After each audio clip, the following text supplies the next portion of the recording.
Yeah, don't try this at home. Let us do these stunts. Before we start this video, I just want to say we love doing this and we want to continue doing this, but we need your help. If you want to help, just subscribe, favorite the video, or share this on different automotive forums. Now to continue, the episode today is about tires, tire failures, and of course preventing those. Or causing them and making them. Or just keeping it safe and preventing them. So we're going to demonstrate is a general road hazard, such as a hole in the tread pattern. We're going to just use a general multi-tool to poke a single hole in it that's easy to repair. I say we put some screws through it and see what happens. I think this is a little bit more realistic and it looks more fun. As you can see, each of the screws are entering into the tire, leaving an open gap, letting all the air escape, ultimately causing a flat tire. That's pretty awesome. Those little chunks of tire tread just pulled right out with the screw, which we could have used a nail, but the screw I think left more damage. Definitely. All those parts, it now has just a gaping hole for all the air to just come flowing out of. Definitely, if you're on the road, we found that in about 6 minutes, our entire tire was flat, just sitting still. So, what do we do? What we found is, in Las Vegas, when Rob and I attended the SEMA Apex show, we ran into slime, and they had a pretty cool demonstration. What it does is it remains as a liquid inside the tire and uses little fibers and clotting agents that seal up the tire and continuously works.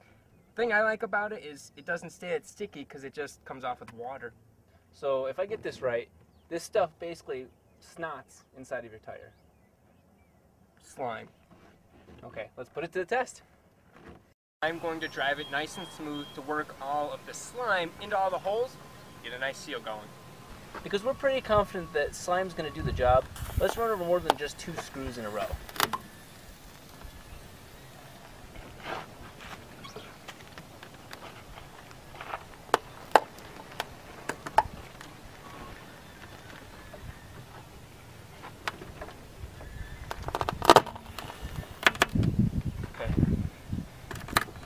Now we're going to go backwards.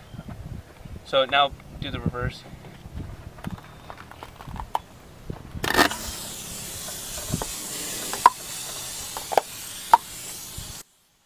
The slime just patched all 12 of our nasty screw holes. Now it can patch holes up to 1/4 inch. That's interesting. You know what's almost 1/4 inch? A .22 rifle. Let's see if slime can patch a bullet hole. Because the .22 caliber bullet is smaller than the 1/4 inch requirement set by slime, the microfibers will still block even that bullet hole. You could basically say it's bulletproof now. Bulletproof, huh? Figuratively bulletproof. That's what I mean. Not really bulletproof.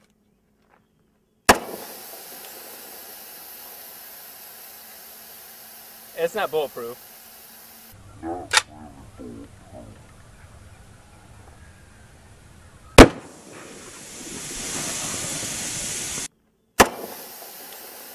Yeah, so that's not exactly bulletproof, is it? Like I said, it was figuratively bulletproof.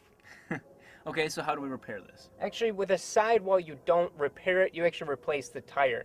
Now, a sidewall carries all the load on a vehicle, so you've compromised the load bearing on it. Crap. So that means we're going to have to put on a spare. You're going to have to put on a spare. Paper, you have to put it on. No. You may notice that we're wearing different clothes. It's because it was just about to rain right before we finished the last segment of the video. Now, what we did is we installed the spare tire, but we noticed with the vehicle being a bit older, spare tire being older, it was heavily dry rotted and also low on air. We thought no big deal, we'll fill it up with compressed air, which someone forgot the air compressor. So I think I'm going to run the spare tire flat. I mean, honestly, what's the worst that could happen? As you can see, there's a lot of dry rot and the tire's low on pressure, which is putting excess strain on that dry rotted sidewall. And boom, the tire falls right off.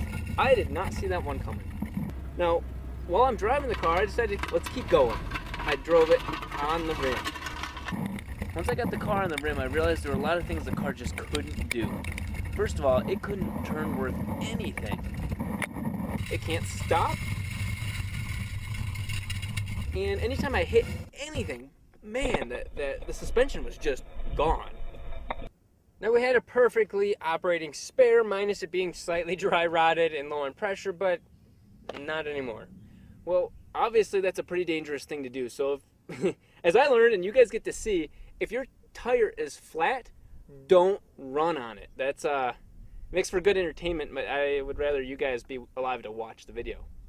That said, I want to thank you guys for watching these videos. Like we said at the beginning, please help us make this happen.